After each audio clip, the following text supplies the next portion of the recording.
आजचा दिवस दिसायला साधा होता, पण आज मी अशा एका परंपरेच्या दिशेने चाललो होतो, जी शेकडो वर्षापासून अखंड सुरू आहे. उद्या मी माऊलींचं निरास्नान स्वतःच्या डोळ्यांनी पाहणार होतो. रामकृष्ण हरी मित्रांनो, माझं नाव रोमिल आणि आज आपल्या पायी वारीचा 7वा दिवस.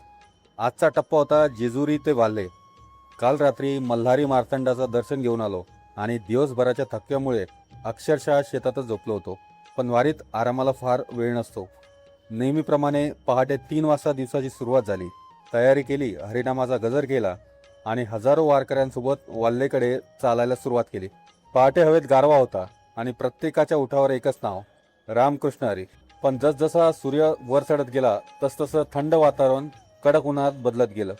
तरी वारकऱ्यांचा उत्साह तसोबरी कमी झाला नाही. टाळ, मृदंग, अभंग आणि हरिनामाचा अखंड गजर करत आम्ही पुढे चालत राहिलो. दुपारी साधारण 1 वाजता मी वाल्ह्यामध्ये पोहोचलो. इतका घाम झाला होता की सर्वप्रथम चालून नळाखालीच थंड पाण्याने आंघोळ केली. आंघोळीनंतर अंगावरील कपडेही धुवून टाकले. तो ताजेपणा मिळाल्यानंतर पुन्हा शरीरात नव्याने ऊर्जा आली.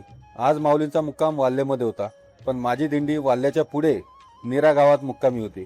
कारण उद्या माऊलीचं ऐतिहासिक निरास्नान होणार होतं. या सोहळ्याचं दर्शन घेण्यासाठी हजारो वारकरी एक दिवस आधीच नीरामध्ये येऊन थांबतात. म्हणून मीही न थांबता नीराच्या दिशेने निघालो. उन्हामुळे चालणं खूप कठीण होतं. तेवढ्यात रस्त्यावर आर्ट ऑफ लिव्हिंग तर्फे वारकऱ्यांसाठी एक सुंदर सेवा सुरू असल्याचं दिसलं. फूट मसाज सेवा. दिवसभर चालून पाय अक्षरशः थकले होते. मी काही वेळ त्या सेवेचा लाभ घेतला. त्या काही मिनिटात मिळालेला आराम पुढच्या अनेक किलोमीटरसाठी पुरेसा होता. अशा सेवा पाहिल्या की जाणवतं, वारी ही फक्त भक्तीची नाही तर सेवेचीही परंपरा आहे. संध्याकाळी साधारण 6:30 वाजता मी नीरामध्ये माझ्या दिंडीच्या मुक्कामाच्या ठिकाणी पोहोचतो. उद्या इथेच माऊलींचं पवित्र निरास्नान होणार आहे. हा वारीतील अत्यंत महत्त्वाचा आणि भावनिक सोहळा आहे. तो अनुभव मी स्वतः पाहणार आहे आणि तुम्हालाही पुढच्या व्हिडिओमध्ये अगदी जवळून दाखवणार आहे. म्हणून पुढचा व्हिडिओ नक्की पहा, कारण तो वारीतील सर्वात खास अनुभवांपैकी एक असणार आहे. तोपर्यंत रामकृष्ण हरी.